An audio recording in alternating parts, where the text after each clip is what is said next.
Como nós podemos classificar a relação que nós temos com o nosso cãozinho? As coisas mudaram de uns tempos pra cá. Vem comigo no caminho, eu explico.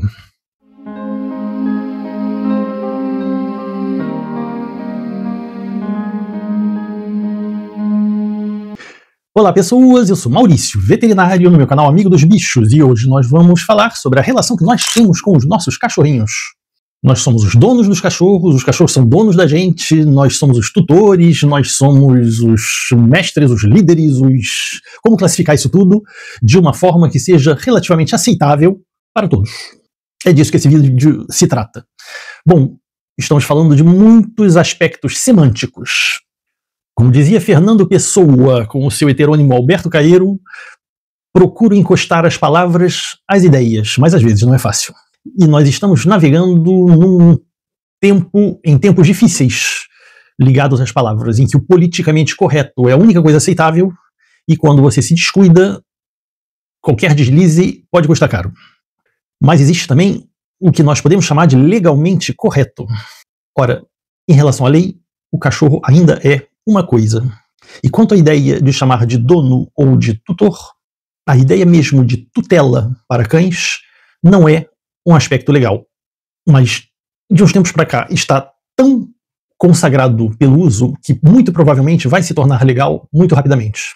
Não que isso mude alguma coisa, porque o mais importante, evidentemente, são os atos e não as palavras. Mas hoje em dia, quando você fala do proprietário de um cachorro, você não está errado. Quando você fala de um tutor do cachorro, você também não está errado. Você está apenas deixando implícita a ideia de que o cachorro não é uma coisa como qualquer outra coisa. E isso é uma verdade desde sempre. Não se pode dizer que o cachorro é uma coisa como uma cadeira, uma propriedade ou um carro. Um cachorro tem sentimentos, um cachorro envolve toda uma complexidade ligada ao respeito e à responsabilidade que implica na posse de um cachorro.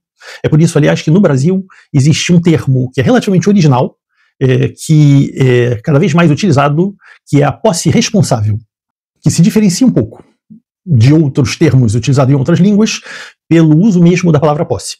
Se a gente perguntasse o que o cachorrinho pensa disso, vamos nos colocar no lugar do cachorrinho, que tem uma relação privilegiada com você, que é o seu dono.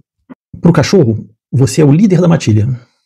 Você é aquele que decide quando ele pode passear, decide o que e quando ele vai comer, decide qual é a hora de dar uma volta para fazer um xixi, decide a hora de brincar e decide também a hora que não é mais para brincar.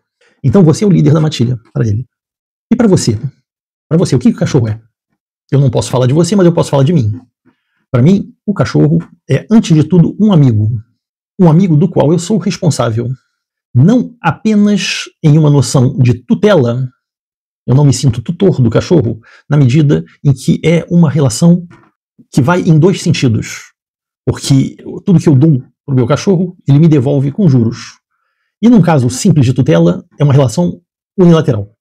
Então, muito embora esse termo seja consagrado pelo uso, eu acho que as coisas ainda vão evoluir.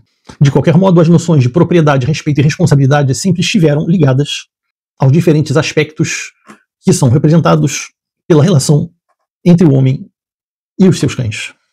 A título de exemplo, eu vou dar um que me vem ao espírito, eu não tinha preparado isso não, vou ter que achar, se não me engano foi em 1991, quando eu era diretor técnico da Petland, que tinha nessa época duas lojas, uma no coração de Paris, no Forum des Halles, do lado dos cinemas Gaumont, nível -3 do Forum des Halles, e tinha outra loja em Créteil, que é subúrbio de Paris. E eu estava em Créteil, me avisaram que estava tendo uma mobilização de protetores dos animais da frente da nossa loja de Paris, uma manifestação contra a venda de animais.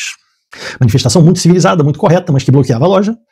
Quando eu cheguei, eu fui chamado como diretor técnico para receber as pessoas e tentar entrar em acordo, em comunicação, e a polícia estava lá, e a entrada estava bloqueada, dentro do shopping center, que é o Forum des Halles, e eu recebi o responsável pela manifestação, que era de uma ONG protetora de animais, não me lembro se era o One Voice ou PETA, era uma das duas. E o fiz entrar na loja, mostrei todos os nossos protocolos, toda a nossa ética ligada à venda de cachorrinhos, que era alguma coisa de muito, muito, muito avant-garde.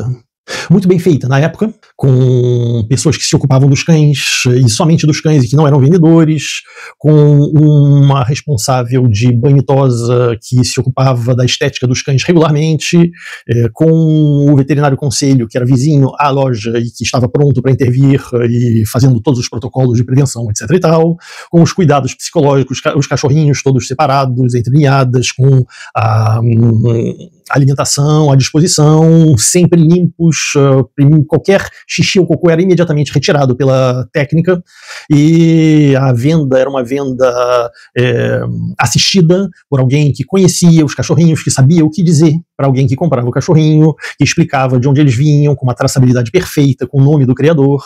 E logo depois da venda, um serviço após a venda, era o responsável da loja ligava 48 horas depois para o dono do cachorrinho para saber se o cachorrinho estava bem. Uma semana depois, uma segunda e última ligação, a não ser que eles precisassem. Uma consulta veterinária inicial oferecida no nosso veterinário ao lado da loja.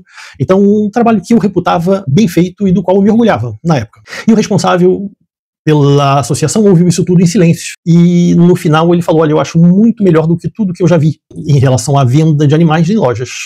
Mas eu continuo sendo contra, e eu acho que um dia isso vai acabar. Da mesma forma que talvez há 2 séculos você estivesse vendendo seres humanos na sua loja, e hoje isso não é mais possível. Então, a escravidão acabou, e um dia a venda de cachorros também vai acabar. Eu achei um argumento forte, o dele. E desde 1991 até hoje, mais ou menos a meio caminho disso, porque eu precisei de uma certa evolução, eu cheguei a amadurecer essa ideia de forma a concluir que o comércio de animais não é viável, não é bom para os cães, e se não é bom para os cães, não é bom para os proprietários, se não é bom nem para os cães, nem para as pessoas que compram, então não é bom para ninguém. Então hoje, diferentemente de 1991, eu sou contra o comércio de animais. Entenda-se comércio de animais, e isso é importante, tecnicamente, essa diferença, a compra e venda de animais. Ou seja, a venda em lojas, a venda em intermediários, coisa que eu fiz durante muito tempo, mas a venda por alguém que não produziu o cachorrinho. Eu acho que o cachorrinho ele deve chegar nas mãos do cliente final a partir do criador, que evidentemente merece uma compensação pelo seu trabalho. Essa compensação, aliás, é muito similar à taxa de adoção que toda ONG de proteção dos animais cobra à pessoa que adota gratuitamente um cachorrinho. Então, de uma forma um pouco proporcional, disso que nós estamos falando. Então, dono, tutor, proprietário, mestre, nada disso é muito importante. Porque, mais uma vez, como dizia João Pessoa, encostar as palavras às ideias nunca é muito fácil. E o que deve contar são as atitudes. Me lembro também de uma outra coisa, aliás, que também não estava prevista, mas vamos lá. Essas ideias, esse tipo de conversa de fundo um pouco mais complexo e com muitos meandros que são ricos, seriam melhor numa conversa ao vivo, com vários intervenientes, com ideias relativamente diferentes e que possam cruzar ideias. Isso vai vir com o tempo, de qualquer forma. Então vamos lá, eu queria trazer também, extrapolando um pouco, um trecho de um seriado que eu vi há pouco tempo. Eu vi o trecho, não vi o seriado, mas me pareceu muito interessante como sofisma. Sofisma é aquela ideia que você lança porque ela tem um certo fundo que traz uma outra ótica à discussão em questão. E desse trecho desse seriado é sobre uma conversa, uma troca de argumentos entre uma protetora vegetariana e um pecuarista. E ela alega que o trabalho dele representa tortura e genocídio para os animais. E ele sorri de uma forma um pouco melancólica, pega um pouco de recuo e diz para ela que as verduras que ela compra no mercado, elas são sempre oriundas de plantações onde a terra é revolvida. E o fato de revolver essas terras causa a morte da totalidade da fauna local. Roedores, répteis, insetos, crustáceos, tudo que vive e transita na superfície mesmo ou de forma subterrânea nesse terreno onde houve a plantação. E que ele chega à conclusão que no final das contas parece que o que importa é o quão fofo o animal é para que ele mereça a atenção das pessoas. Fica a reflexão. E adiantou para um outro vídeo. Música